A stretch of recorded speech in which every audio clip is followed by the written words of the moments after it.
Monosaccharide, disaccharide and polysaccharide. किसकी बात करें? ये हो गया आपका मोनोसेकेराइड, डाइसेकेराइड और उसके बाद में पॉलीसेकेराइड। क्लियर है? अब बच्चों अपन बात करें कि सर जो मोनोसेकेराइड, डाइसेकेराइड और जो पॉलीसेकेराइड है ना, ये अपन बोल सकते हैं सर इसके अंदर क्या रहेगा। मोनोसेकेराइड किसे कहते हैं? मोनो का मतलब होता है बच्चों सिंगल शुगर यूनिट, केवल एक शुगर यूनिट ही रहती है। इसमें क्या रहती है?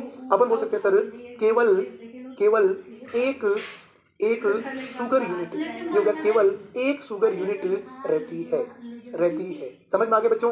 केवल एक शुगर यूनिट है, एक से अधिक नहीं है, उसको मोनोसेकेराइड कहते हैं। तो आपसे पूछा जाए वह शुगर कौन सी होती है या उस कार्बोहाइड्रेट के टाइप को क्या कहते हैं, मैं बोलता हूं उस लैंग्वेज का याद रखना, उस कार्बोहाइड्रेट को क्या कहते हैं जिसमें केवल एक ही शुगर यूनिट होती है, तो उसको मोनोसेकेराइड कहते हैं। इसमें डाइसेकेराइड का मतलब, डाई का मतलब इसमें दो या दो से अधिक शुगर यूनिट रहती है। इसकी बात करें, ध्यान रखना, शुगर यूनिट है वो यूनिट रहती है, ये अपन बच्चों बोल सकते हैं। कितनी? दो या दो से अधिक शुगर यूनिट इसमें रहती है, उसको डाई मतलब दो।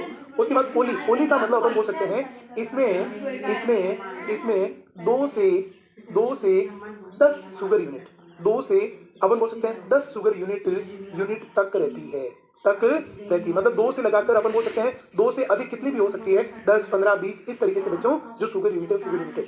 तो यहाँ पे अपन ने क्या कहा कि सर अपन बोल रहे सर कार्बोहाइड्रेट कितने प्रकार का है, तो अपन ने कहा 3 प्रकार का, मोनोसेकेराइड, डाइसेकेराइड और पॉलीसेकेराइड। अब बच्चों मोनोसेकेराइड का मतलब सर ऐसा कार्बोहाइड्रेट जिसमें केवल एक ही शुगर यूनिट है, और उसके उदाहरण है ग्लूकोज और fructose.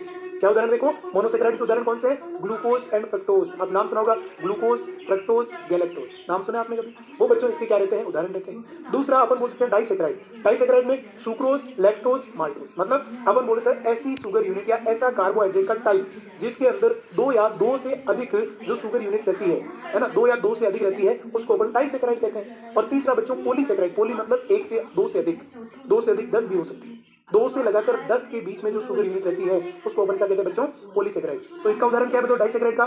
Sucrose, lactose and maltose, है ना। ये जो शुगर है, सुक्रोज, लैक्टोज, माल्टोज है ना, इनमें 2 से अधिक शुगर रहेगी।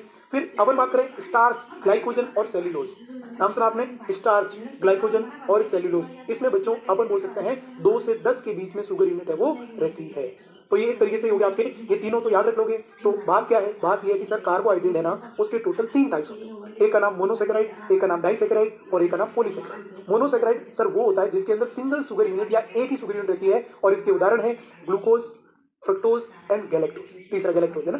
दूसरा डाइसेकेराइड किसे कहते हैं? सर डाइसेकेराइड कार्बोहाइड्रेट का वह टाइप होता है जिसके अंदर दो या दो से अधिक शुगर यूनिट रहती है, और इसके उदाहरण क्या है? सुक्रोज, लैक्टोज एंड माल्टोज, है ना। फिर तीसरा बच्चों क्या है? पॉलीसेकेराइड। क्या नाम है ध्यान रखना? पॉलीसेकेराइड। और पॉलीसेकेराइड की मैं बात करूं तो इसके अंदर बच्चों क्या होगा? इसके अंदर दो या दो से अधिक, मतलब 2 से लगाकर 10 शुगर यूनिट तक हो सकती है, और इसके उदाहरण है स्टार्च, ग्लाइकोजन और सेल्यूलोज, है ना। और अपने बच्चों को पचता कब है? देखो यहाँ पे ध्यान रखना, ये मैं यहाँ पे बात करूँ ना, ये देखो